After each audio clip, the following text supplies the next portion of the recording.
surrogate journey, you know that the next step in the process after the embryo transfer is, of course, the pregnancy test, and that is what this video is about.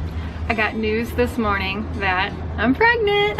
It's kind of hard to hide in this video. I didn't want to prolong it or anything, just wanted to say it because I can't wipe a smile off my face. And as you can see, the backdrop is pink because if you have seen previous videos, the baby is a girl. And so my beta number was 125, which isn't super high and it's not super low. It was a little lower than I expected, but it's fine. They're going to retest on Monday, and I believe the numbers have to triple. They just have to keep on getting higher and higher for everything to look good. And I could either have just that one to retest, or maybe another one. It depends on the result of Monday, how high the number gets. So the higher the better. And then after that is the ultrasound, and they usually do that at 6 weeks, so that probably won't be next week, it'll be the following week. And because I believe right now I'm 4 weeks and 4 days, I think. Very, very early.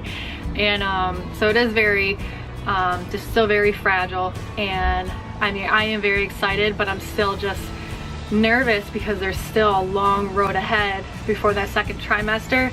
And just like with a natural pregnancy, you know, you usually don't announce that you're pregnant until the second trimester, just because there's the percentage of miscarriages is so high in the first trimester.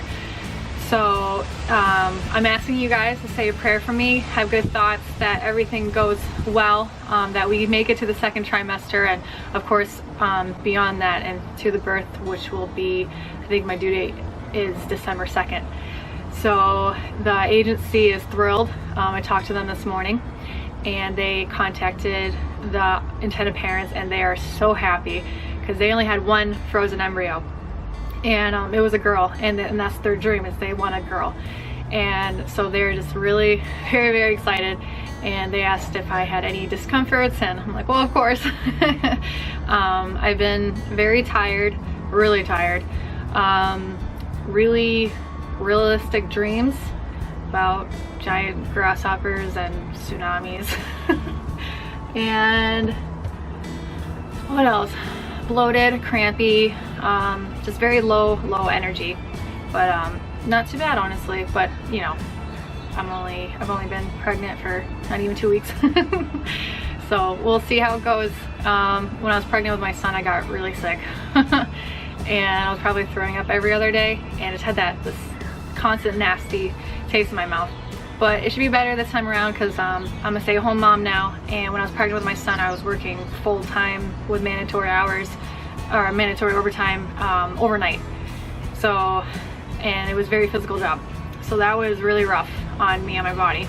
So this time around should be a lot better. I wasn't surprised when I got the news this morning.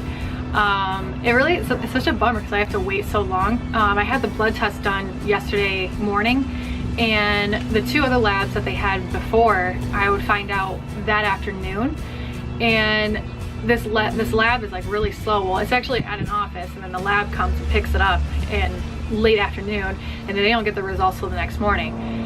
And with how long you wait for this, oh, it's just like another day you have to wait. So you're just like waiting for the hours to go by and for the good news. But I already knew because I was taking at-home pregnancy tests about every day since last Thursday, and they were like slowly getting darker and darker and darker. But I was really discouraged on Thursday because I took it, and there was other surrogates who transferred the same day who are already getting positive pregnancy tests, and I'm like, oh man, did it not work again? And I was getting really bummed. And I even called the agency on Friday because Friday it was completely negative, and I asked them, you know, did the intended parents have plans for another transfer? I don't think it worked. And I was really sad, and just very, very negative. And so my case manager told me that it's still very early, that there's still hope. And you know, she just gave me some stories that happened of surrogates who they didn't get they got like a really faint line the day of the beta test. And so, you know, so there's still hope. And so I'm like, okay, you know. And then I went to do my laundry, and we don't have a washer and dryer in our apartment. They have a off-site or a laundry room on site. So I'm using washer and dryers that other people are using. So on Friday, I was doing laundry, and I was putting the stuff from the washer into the dryer. And when I opened the dryer, I found a little girl's green sock in there. And I even took a picture of it because I was so inspired, and I knew that it was the biggest sign to just keep hope, and honestly that it was gonna work this time. That really helped with getting through the next couple of days until my test kept getting darker and darker, until yesterday when the line was almost as dark as the other line. So we're at 125 right now, and it needs to triple by Monday, and so I think we're in good standing, and hopefully she gets snuggled in there and enjoys her stay for the next 9 months. I will definitely keep you guys updated. I'm not sure when I'll do the next video. Maybe if I don't know, maybe if it's just a little update. You know, follow me on Instagram, I'll probably post it there.